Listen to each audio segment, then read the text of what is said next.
ของวิตามินพ่อเอาน้ำมากินเนี่ยเอาไปแก้วได้นะกินน้ำเยอะโอ้บัวว่าเนี่ยห่อดีๆดอกหน้าตาได้ห่อดีๆดอกจนตบเสืออะไรมาใส่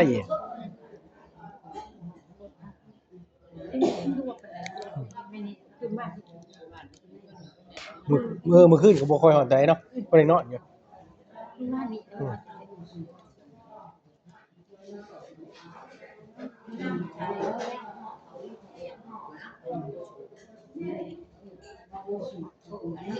โอ้ยฮ้อนฮะมีแอร์เนาะโอ้บ่ทนกับค่าไฟตรงนี้เป็นล้านหน่วยนั่นเองเป็นล้านค่าไฟอ่ะฮะ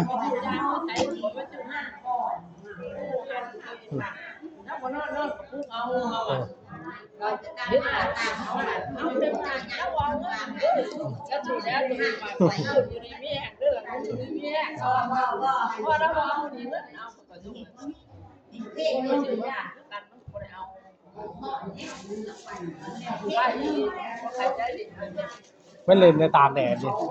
เล่นน้ำตากแดด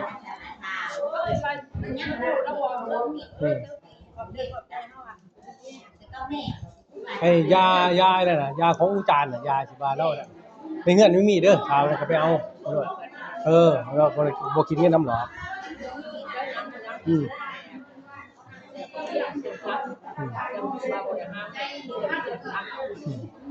มันเหนื่อยเลยช่วงมาเบื่อเลย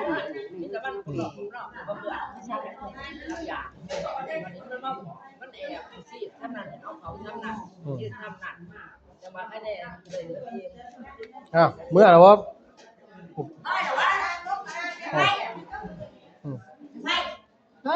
เนี่ยจะได้บริยุพักเขาเป็น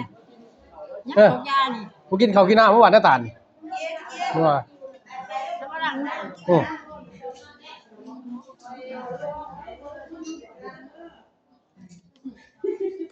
ไม่ใช่ให้วันละตาล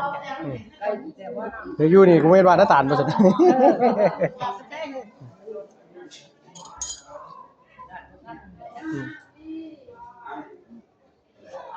ตีของ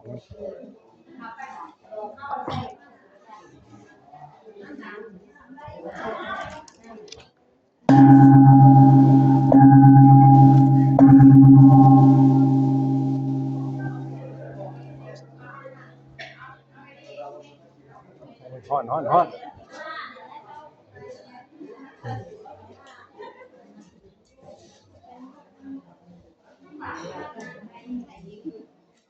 ใช่ดีใช่ดีอยู่ทำอะไรใช่คันจานใช่จานมันบอกไม่จาน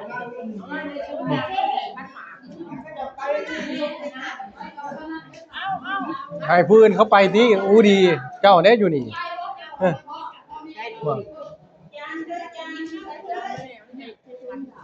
การให้ถ่ายเป็นอย่างพี่ชัย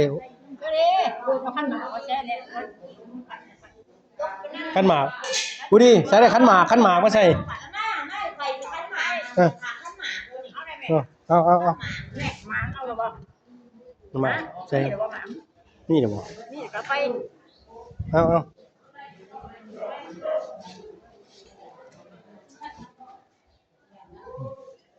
เต้นอ่ะก็อ้วยมาหนีแต่จับเนี่ยก็เจ้าแน่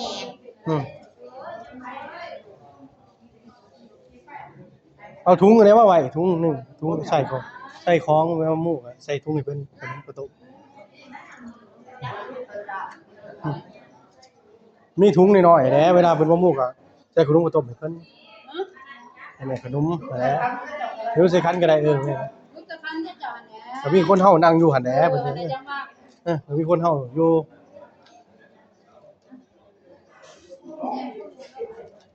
มันก็ถ้าพอดีเราไปให้ปลาคาบมานั่งก็ได้ไปก็ได้คนเฮาได้มานั่งฟังอยู่นี่คุณยายใช่มั้ย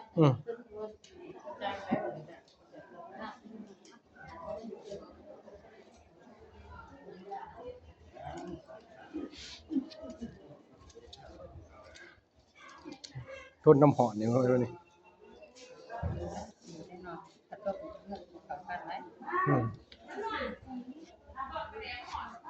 เ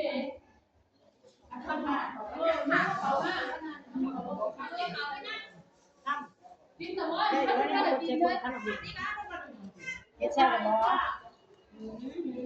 อ่ะ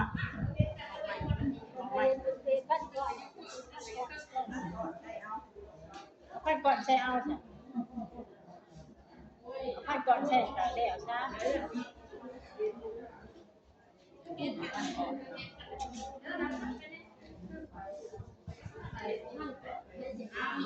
โอ้ไอ้คันหมึกบิ่งจักอันโอ้ลงมาหลาย ใส่เนี่ยนะครัหาอันพุ่นตัวกองหนึงอะคันหมึกบิ่งนี่นะ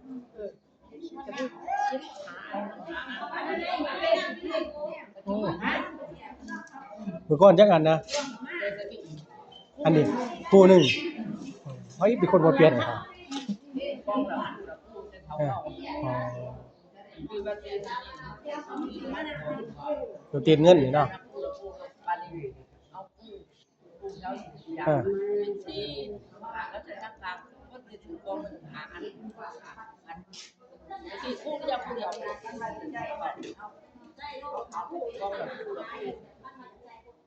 อันนี้เอาขั้นก่อนใส่ไปเลย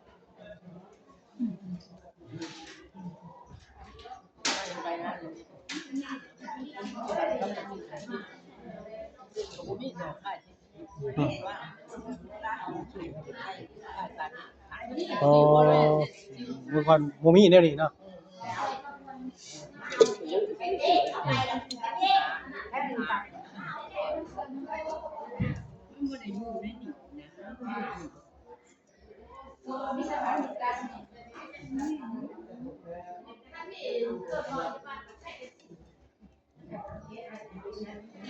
อ๋อจะเป็น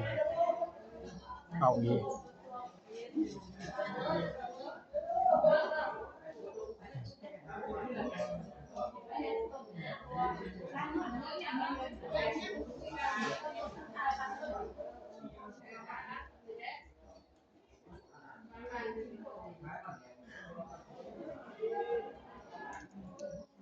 เอาแล้วไปแน่นี่ไปละแน่ แหนมหมู แน่บาท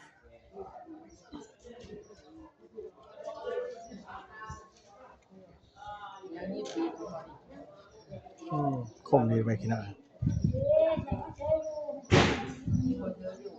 เดี๋ยวหัวข้าวขวัญโอ้ป้าบ่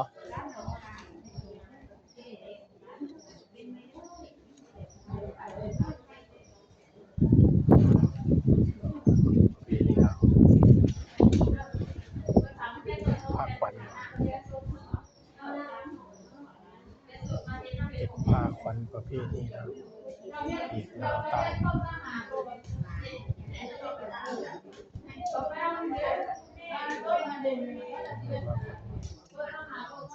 เป็นกลุ่มเพื่อนใหม่เรียกว่า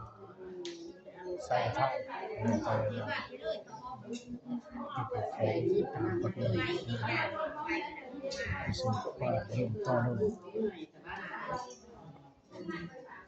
เพื่อให้คนลาวสาวคนเราสืบทอดกันชื่อว่า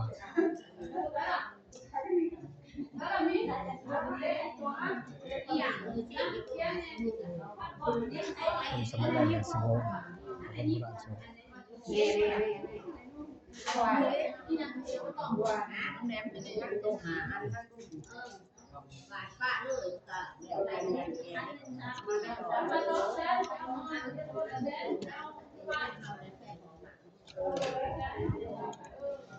ยังไง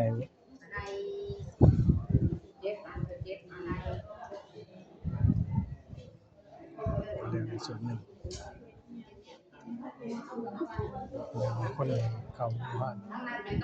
เอาเขตเรื่องไปเพื่อที่ก็เพื่อความควร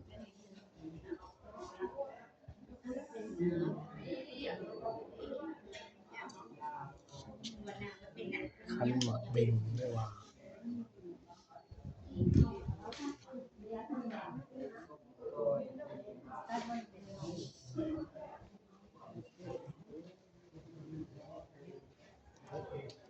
ไอ้สมมุตินะครับ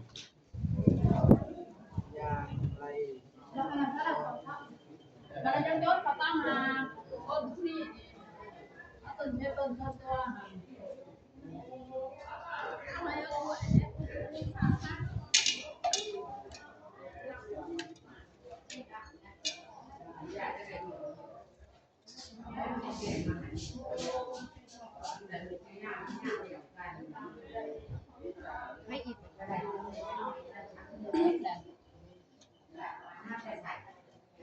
ไก่ไม่ก็ได้ ไก่ข้างไก่ไม่ ไก่ไก่ใส่ใบใหญ่ นะจังอันนั้นเขาไปเฮ็ดต้นน่ะแซนเจ้าไปเอาต้นอยู่วัดดีวัดเดียวนี่ด้วยก็กาแฟเลยมีคนสิอันนี้เฮ็ดต้นแล้วนี่ ๆมีพวกไม่กล้าหรอ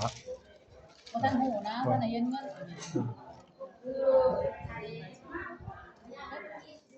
มันโกงอ่ะ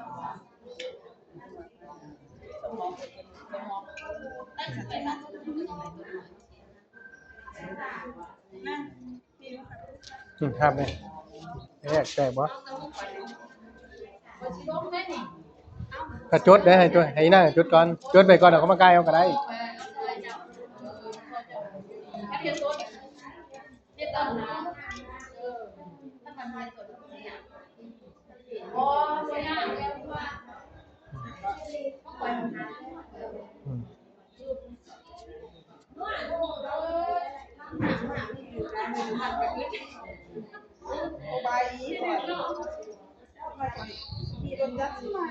โอ้ยมากินอะไรกันเสร็จก็มาสบายดี